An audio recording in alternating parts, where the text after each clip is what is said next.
বিশ্বাস করেন, ওয়াল্লাহি আল্লাহর কসম করে বলছি, বিশ্বাস করেন, আপনার ইন্তেকালের পরে 40 দিন সময় লাগবে না এদের আপনাকে ভুলে যেতে। ওয়াল্লাহি আল্লাহর কসম করে বলছি, এই মানুষগুলোর কেউই আপনার প্রকৃত অর্থে আপন নন। আপনার অবস্থানকে তারা ভালোবাসে, আপনাকে তারা ভালোবাসে না। আপনাকে শুধু আপনার রব আল্লাহ ভালোবাসেন। আপনি তার উপর তাওয়াক্কুল করে হারাম ছেড়ে দেন, আপনাকে আল্লাহ পাক বেহিসাব রিজিক দেবে ইনশাআল্লাহ, ইনশাআল্লাহ তাআলা। মানুষ মানুষের অবস্থানকে মূল্যায়ন করে, আপনার পরে তারা আপনাকে মনে রাখবে না। আপনি আমি যদি আজকে পৃথিবীতে নাও থাকতাম, আজকে যদি আমরা পৃথিবীতে নাও থাকতাম, পৃথিবীর ঘূর্ণন কমে যেত না। পৃথিবী ঘুরতই, রাত হতো, দিন আসতোই, আমাদের স্ত্রী সন্তানরা বেঁচে থাকতো, মা বোনরা বেঁচে থাকতো, সবাই যার যার জায়গায় ঠিকই থাকতো, আমরাই থাকতাম। এটাই বাস্তবতা, এটাই দুনিয়ার নির্মম বাস্তবতা। তাহলে এই দুনিয়ার সংক্ষিপ্ত জীবনে কাদের কথা চিন্তা করে আপনি আল্লাহর অবাধ্যতা করছেন? কাদের কথা চিন্তা করেন?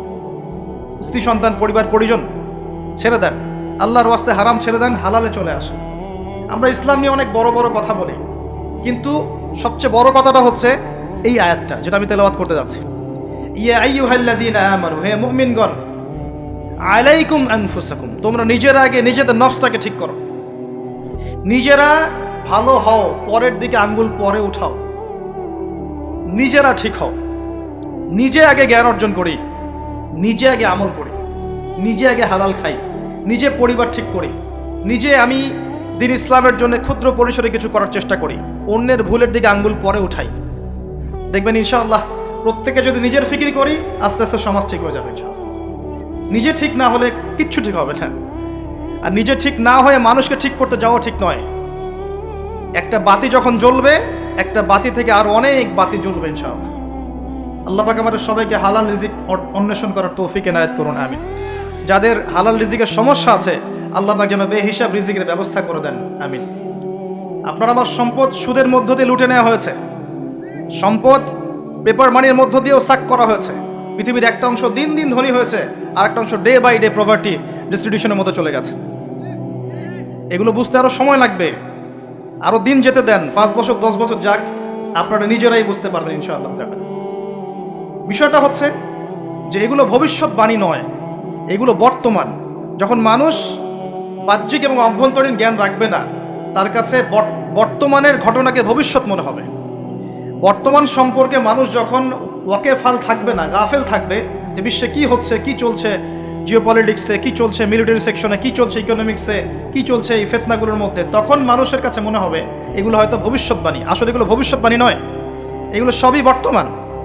বর্তমান সম্পর্কে আপনি অজ্ঞ বলেই বা আপনি জ্ঞান অর্জন করার ফিকির নেই বলেই আপনার কাছে এগুলোকে ভবিষ্যৎবাণী মনে হচ্ছে। আপনি 2 চোখ খোলেন, খিদিরের মতো হন আলাইহিস সালাম, আপনি দেখবেন সবকিছু আপনার কাছে স্পষ্ট হয়ে যাবে ইনশাআল্লাহ। আমরা এমন একটা সময় বাস করছি যেখানে আখিরুজ্জামানের ম্যাক্সিমাম সাইনগুলো দেখা যাচ্ছে। ম্যাক্সিমাম ডে বাই ডে আপনি ধর্ষণের বৃদ্ধি দেখতে পারবেন, ডে বাই ডে আপনি জেনা বাড়বে দেখবেন, মাদকদ্রব্য মানুষ বেশি বেশি খাবে। একটা মানুষ খুঁজে পাবেন না যে ব্যক্তি সুদ থেকে 100% মুক্ত থাকতে পারবে, একটা মানুষও পাবেন না। বাহ্যিক বিষয় বাদ দেন, ইন্টারনালে আসেন। মনে করেন আমি একটা বাসায় ভাড়া থাকি, বাসার মালিক লোন নিয়ে বাড়ি করেছে, আমার মতো আরো 10টা ভাড়াটিয়া আছে, সবার টাকা নিয়ে সে লোন শোধ করছে। পরোক্ষভাবে আমিও সুদ খাচ্ছি, এখানে আমিও সুদের সাথে সম্পৃক্ত আছি। এটা সেই জামানা, যে জামানা সম্পর্কে নবী সাল্লাল্লাহু আলাইহি ওয়াসাল্লাম বলেছিলেন যে ব্যক্তি সুদ থেকে দূরে থাকতে চাইবে, আখিরুজ জামানে তার গায়েও সুদের ছিটাফোঁটা গিয়ে লাগবে, কেউ মুক্ত থাকতে পারবে। টপ টু বটম দেখবেন সুদী কারবারের সয়লা। আর কেন রাগ হচ্ছেন আমার সাথে? আল্লাহ রাব্বুল আলামিন পবিত্র কোরআনে বলেছেন, ইয়া আইয়ুহাল্লাযীনা আমানু, আমি আপনাকে আল্লাহর কালামটুকু শোনাতে এসেছি। জোর করে কাউকে কিছু মানানো যায়? এটা ইসলাম শেখায়? ইসলাম তরবারির জোরে কোনো কিছুকে মানতে শেখায়? ইসলাম শুধু দাওয়াত দিতে শেখায়। ওয়াযাক্কির ইন্নামা আনতা মুযাক্কির, শুধু অনুবাদ করতে চাচ্ছি আল্লাহর কথা। যে কোনো আলেমের কাছে গিয়ে অনুবাদের সত্যতা যাচাই করে নিয়েন। আল্লাহ বলছেন, ইয়া আইয়ুহাল্লাযীনা আমানু, হে মুমিনগণ, ইত্তাকুল্লাহ, তোমরা আল্লাহকে ভয় করো। ওয়া যারু মা বাকিয়া মিনার রিবা, সুদগুলো ছেড়ে দাও, সুদের অবশিষ্ট অংশগুলো ছেড়ে দাও। ইন কুনতুম মুমিনিন, যদি প্রকৃত অর্থে মুমিন হয়ে থাকো। ওয়া ইন লাম তাফআলু, যদি তোমরা এই কাজটা না করো, অর্থাৎ সুদ না ছেড়ে দাও। ওয়া ইন লাম তাফআলু, যদি তোমরা সুদ না ছাড়ো। কে বলছেন? ফাযানু বিহারবি মিনাল্লাহি ওয়া রাসূলিহি, তাহলে আল্লাহ এবং তার রাসূলের সাথে যুদ্ধের ঘোষণা শুনে রাখো। Path is yours, the road is yours, রাস্তা আপনার, পথ আপনার। চুজ ইউর পাথ, আপনি আপনার রাস্তা সিলেক্ট করেন। আপনি আল্লাহর সাথে যুদ্ধ করবেন, তার নবীর সাথে যুদ্ধ করবেন, নাকি এগুলো ছেড়ে দিয়ে আল্লাহওয়ালা হবেন, আপনার সিদ্ধান্ত। কে আপনাকে বাধ্য করবে? কেউ নেই বাধ্য করা, কেউ বাধ্য করবে না আপনাকে। এটা আপনি ফিকির করবেন সারা জীবন যে হারাম রিজিকটা আপনি খাচ্ছেন, এইটা দিয়ে কি আপনার হজটা কবুল হবে কিনা, এটা দিয়ে আপনার উমরাটা কবুল হবে কিনা, এই টাকায় যখন সন্তান সন্ততি বড় হবে এরাও আল্লাহওয়ালা হবে কিনা আপনি ফিকির করেন। আপনি চিন্তা করেন যে নবী মুহাম্মদ সাল্লাল্লাহু আলাইহি ওয়াসাল্লাম জেনা শব্দটা মুখ থেকে বলতেও লজ্জা পেতেন, জানেন? আমাদের নবীজি জেনা শব্দটা মুখ দিয়ে বলতেও লজ্জা পেতেন।